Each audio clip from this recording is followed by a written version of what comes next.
hari-hari.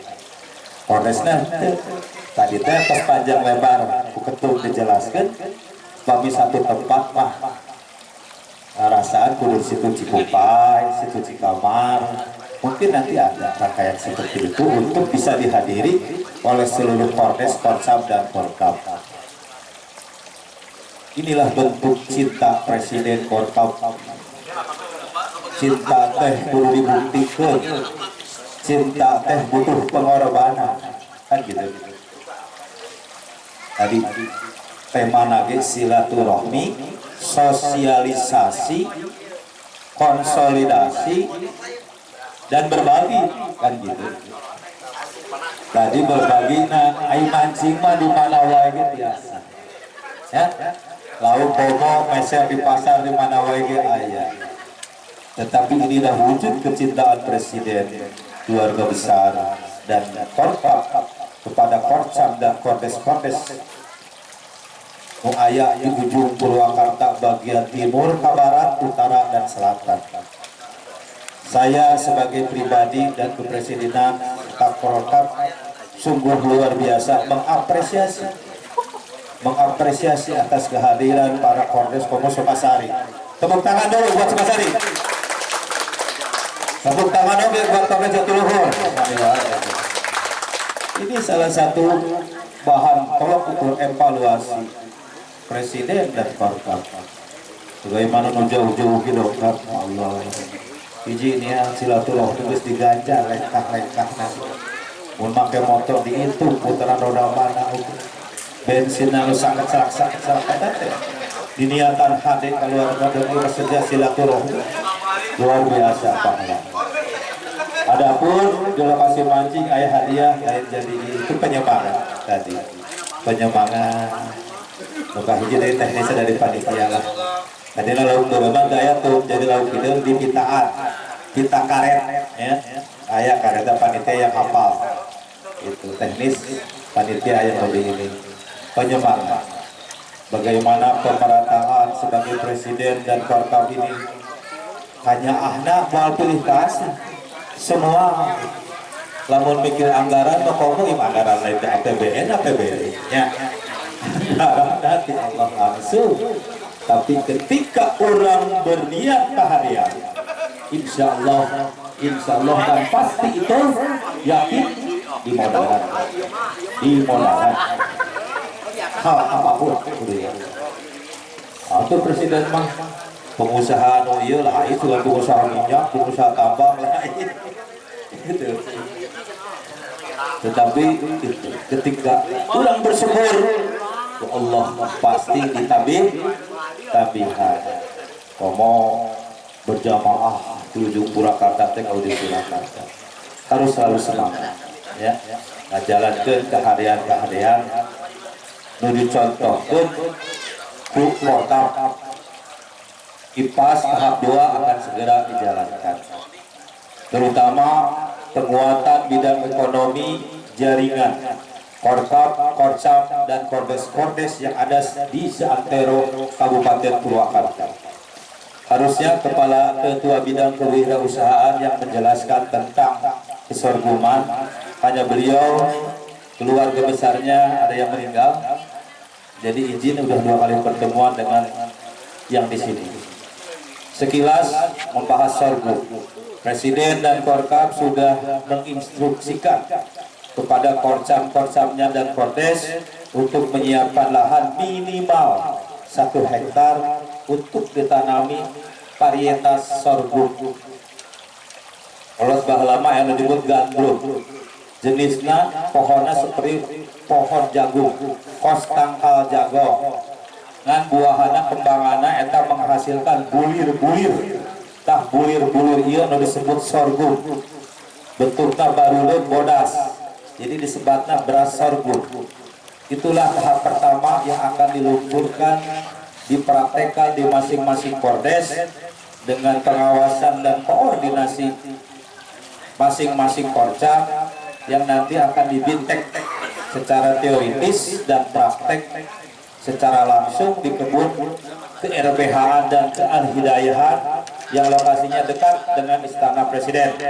Karena penanaman pertama insya insya Allah hari Rabu untuk di Kali Hidayah RBH untuk penanaman pertama sorghum di ke RBH. Nanti setelah itu akan ada bintek apa per kecamatan atau per 2 kecamatan atau itu 3 kecamatan disatukan, itu nanti teknisnya kesekjenan di Kortam yang akan mengatur jadwal bintek. Jadi kepada para kordes dan korcam yang lebih cepat menghantarkan, memberikan data tanahnya dan personelnya, itu akan lebih cepat dipanggil untuk bintek dan disurvei ke lokasinya masing-masing dari Kealihidayahan, ke-RBH-an dan PT Mitra, yang mana Presiden sudah tanda tangan kontrak dengan PT Mitra, yang benang merahnya adalah ke Istana di staf kepresidenan. Itu akan segera disurvei untuk segera dilaksanakan penanaman bibit, sementara disubsidi, pupuk disubsidi, bahkan biaya hidup untuk petaninya dengan basis hitungannya per hektar itu akan ada bantuan dulu yang akan diperhitungkan setelah panen. Kayak dipotong namun panen. Nah, setelah disurvei dan akan ditanam, nggak butuh ke traktor, nggak butuh ke buata, itu kondisikan dan dikoordinasikan dengan Korkap dan ke bidang wirausahaan.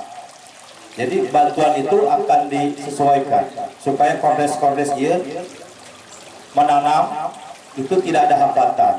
Bahkan ketika lokasinya jauh dengan sumber air, itu mungkin akan diperhitungkan untuk diadakan pantek, dipotong gede hasil panen. Kalaupun biayanya tinggi, itu dipotong apa sekali 2 kali panen atau 3 kali panen, itu disesuaikan. Makanya saran dari Presiden dan Korkap ini, carilah lahan yang mendekati sumber air, minimalnya di sedot ke Alfonte bisa gitu. Bahkan kalau tidak punya alfon bisa disediakan ke Korkap, ke RBH dirilis. Kira-kira petani itu bukan alfon aja. Tapi kalau memang tidak ada, itu dirilis, ya, dirilis untuk diperbantukan, misalnya menjadi dicicil sama kali panen. Hari tulis sorangan syukur alhamdulillah.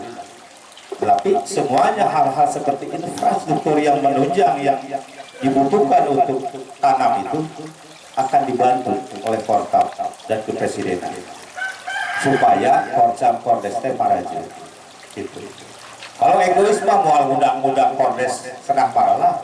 Korkap saja menyediakan lahan yang itu sudah puluhan dan ratusan hektar bahkan ya, betul.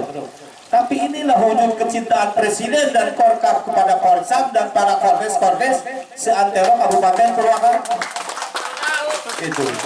Karena kelebihannya sorghum ini satu, bisa di tanah darat atau sawah tanah hujan. Ya, sekali tanam itu 3 kali panen. Hasil riset selama 2 tahun PT Arta itu 1 hektar itu dipupuknya bisa hasil panen basahnya itu si berasnya si gabah sorghumnya 5-7 ton. Ada yang paling sukses Nusa Tenggara Barat, Nusa Tenggara Timur yang sudah dilaksanakan itu ada yang mencapai sampai 40 ton basah. Itu dikali kalau nggak salah 1.800 ya basah, 1.800 per kilo. Nah, Al-Hidayah, Korkap RBH meneliti itu dengan pupuk yang ada jual mulut-mulut. Kalau mengikuti modul-modul yang sudah disiapkan nanti di Bintek, asal itu diikuti bagaimana cara tanamnya di 0 sampai 7 hari, 7 sampai 14 hari, itu insya Allah menerapkan 15 ton per hektar asal mengikuti arahan-arahan yang ada di modul. Syukur-syukur bisa mencapai seperti petani yang sukses sampai 40 hektar. Doa Allah. Dan 15 ton per hektar pun basah itu sudah memenuhi keekonomian petani nak kordesna gitu. Kordes jadi pengawas dan kordes rata-rata ustad ya. Tok ditinggalkan ngawuri pajimah.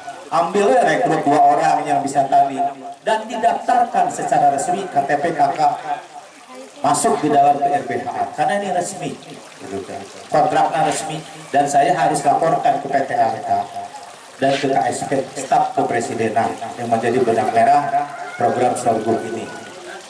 Panen pertama dari 0 itu sampai 120 hari. Panen keduanya tanpa harus nanam lagi itu mengurangi secara teori 10 hari, jadi 110 hari. Panen ketiga ngurangin lagi 10 hari, itu hasil riset. Jadi semakin ke sana semakin cepat untuk panen 10 hari, untuk kirakan estimasinya plus minus.